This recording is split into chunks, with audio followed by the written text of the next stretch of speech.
Welcome to The Explainer. Today, we're diving into the absolute chilling reality of 3 incredible anecdotal horror stories. We're going to take a real, structured look at human survival instincts under extreme duress. How do ordinary people actually react when the ultimate nightmare literally arrives right at their doorstep?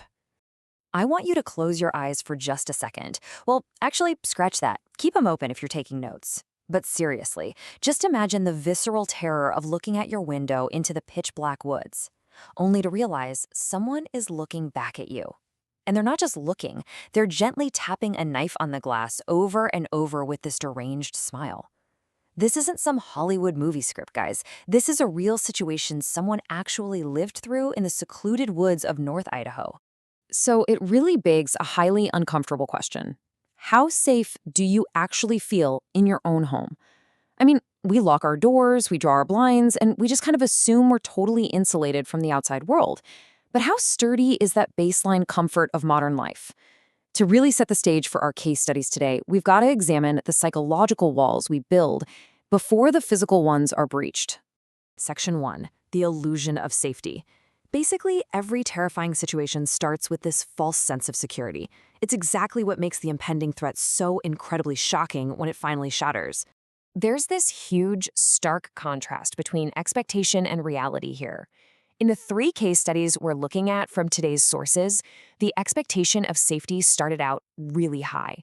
Think about it. We've got a quiet, peaceful suburban neighborhood where parents felt perfectly fine trusting their 12-year-old home alone. We have a massive dream home in the forest built for a quiet retirement. And of course, a fun, carefree vacation cabin booked for a college spring break. Sounds great, right? Yet, the reality in all 3 of these scenarios morphed into the absolute terror of being targeted by an unknown, dangerous stranger. Let's dive right into case 1, the stranger. A 12-year-old home alone. It's the perfect setup, right? A kid left to his own devices for the weekend, plenty of video games, and a $20 bill for the local pizzeria.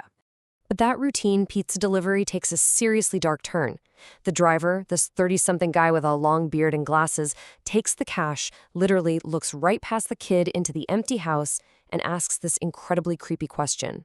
"You alone here?" Caught totally off guard, the 12-year-old foolishly admits that his parents are, quote, on their way home. He prioritized being polite and answering the question over his own security. We've all kind of been there, right? Okay, fast forward to 11 p.m. The doorbell rings. There's an unfamiliar voice outside claiming he, quote, needs help and has to use a phone. The kid smartly ignores him. But then, the guy looks directly through the glass at the top of the door and spots the boy. So the kid bolts upstairs, calls his mom, and while he's on the phone with her, he hears the discreet little sound of the back gate opening. Then comes the undeniable, absolutely heart-stopping sound of heavy footsteps wandering inside the downstairs of the house. The perimeter was breached through a backsliding window that was just left ajar.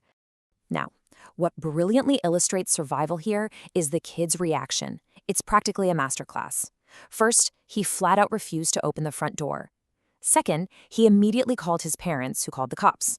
He hid under the bed in his parents' room with the door locked, and crucially, he maintained absolute, total silence while the intruder literally rattled the locked doorknob just a few feet away.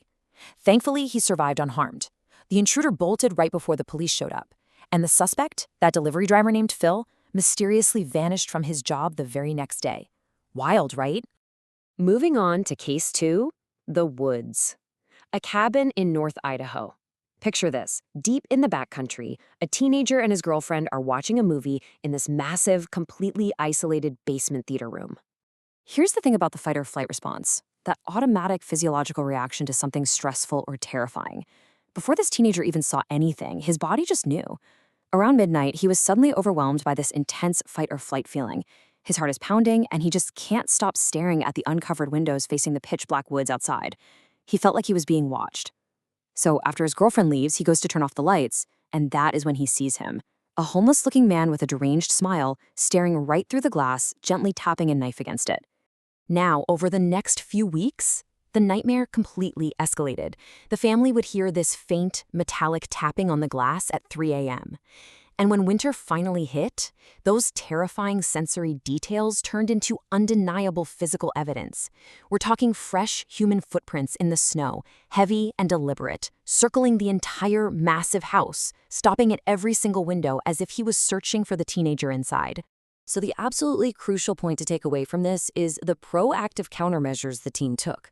When that tapping came back loudly one night, he didn't hide. He stepped out onto the second-story deck armed with a shotgun his parents had provided. He flipped on the fog lights, completely illuminating the smiling stalker still holding a knife. He shouted a warning, and when the guy just stood there grinning, the teen fired a warning shot into the air and then unleashed his massive Rottweiler. Now, this was a normally silent dog that had just been growling ferociously at the door. The dog bolted straight into the woods, and that stalker was literally never seen again. Let's look at case 3, the breach, a spring break cabin. We have 6 college students who rented a ridiculously cheap, incredibly remote 2-story cabin. And yeah, they completely ignored the owner's odd warnings to stay out of the woods. The vibe shifted so rapidly here. By 7 p.m., they're outside grilling, playing music, having a great time. But by 11 p.m., the overwhelming, heavy blackness of those dense trees literally forces them inside. It's just total silence out there. Fast forward to 4:15 in the morning. One of the students wakes up to a steady, non-metallic tapping on his ground floor window. He looks over to see a pale, shirtless man with wild hair pressed flat against the glass, just staring in without blinking. When the students finally wake up and flick on the porch lights, the guy vanishes, leaving barefoot human prints circling the entire cabin. No way, right? Stubbornly, and maybe a bit foolishly, they decided to stick it out for a second night, making sure to double-check every single lock on the doors and windows. But at 3:30 a.m., they discover the ultimate violation of safety. One student walks out of his room and finds the exact same man physically inside their kitchen, naked, covered in long, raw scratches, swaying back and forth, and just staring blankly at the refrigerator. Despite the locked perimeter, he had somehow gotten inside. Now, analyzing the response reveals this incredibly swift, coordinated escape protocol. They didn't panic, they didn't scream, they grouped together completely silently in the hallway, they armed themselves with whatever improvised weapons they could find, a pocket knife, a fire poker, even a broken chair leg. When they finally turned the lights on, the man had vanished out of a wide-open back door that showed absolutely zero signs of forced entry. Within 20 minutes, they abandoned all their non-essential stuff, packed into their cars, and drove like crazy out of the woods until they hit a cell signal to call the sheriff. When they finally met up with a deputy at a highway diner, he wasn't surprised in the least. He literally just told them, "Yeah, we've had some trouble with folks squatting up in those woods. Not always right in the head."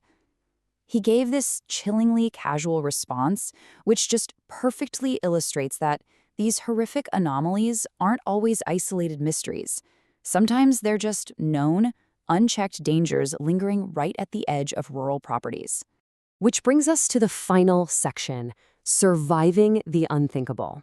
Now, while these 3 stories definitely represent the absolute extreme end of the spectrum, they really are masterclasses in situational awareness and survival. Take a second right now to really ask yourself, what would you do if someone was outside?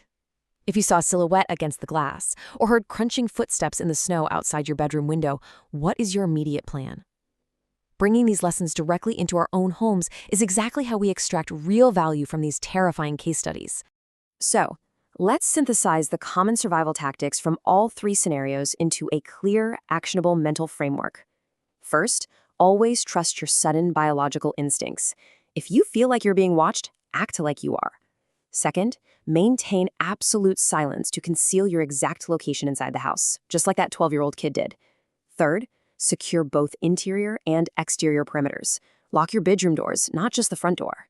Fourth, utilize whatever resources you have nearby, whether that's a guard dog, blinding fog lights, or a fireplace poker. And finally, if the space is severely compromised, evacuate immediately. Always prioritize your physical life over your belongings. The core takeaway from today's explainer is pretty simple. The illusion of safety is fragile, and your instincts are your absolute first line of defense. We saw it with a young boy who foolishly answered the pizza delivery driver's invasive question. We prioritize social politeness over our own safety way too often. But when the monster is literally at the door, politeness goes right out the window. Immediate action is required. I want to leave you with this final, somewhat unsettling thought to evaluate your own surroundings tonight. If you heard a tap, tap, tap on your window tonight, would you know exactly what to do? Take a look at your doors, double check your locks, and always trust your gut. Thanks so much for joining me on this deep dive into the explainer, and stay safe out there.